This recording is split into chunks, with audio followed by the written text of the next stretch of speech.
តែបញ្ហា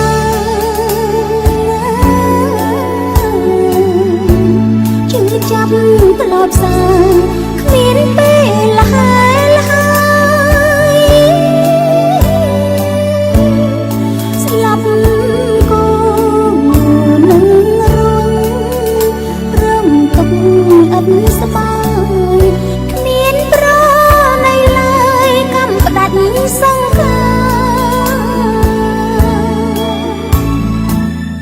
គួរឲ្យសោកស្ដាយរូបកាយមិនទៀងត្រូវព្រាត់ព្រៀន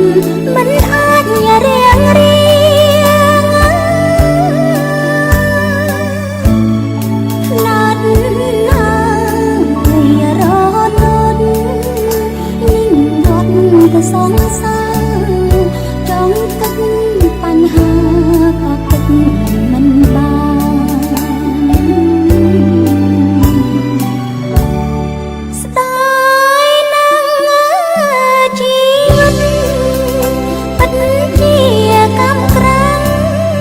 ឡើងផ្ដោរហ័ងទៅតាមធម្មជាតិពេលដែលនៅរួនគប់បីត្រូវឃ្លាតបំពេញថែមទៀតនៅប៉ុនកុសលសូមឲ្យវិញ្ញាណក្ខន្ធអ្នកម្ដាយសោយសុខ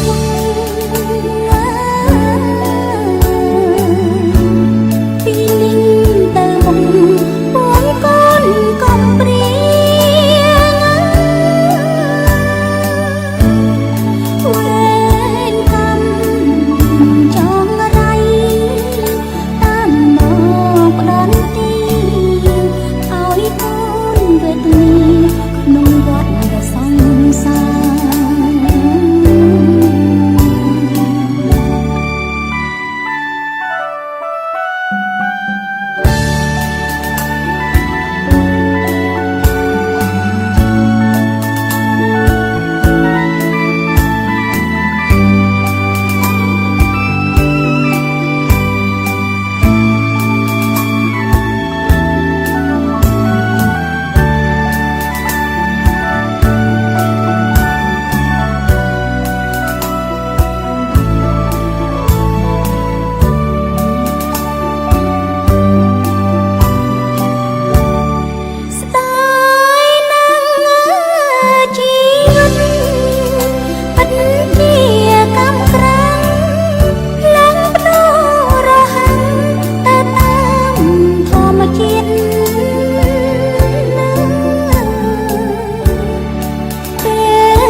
ក្នុងវត្ត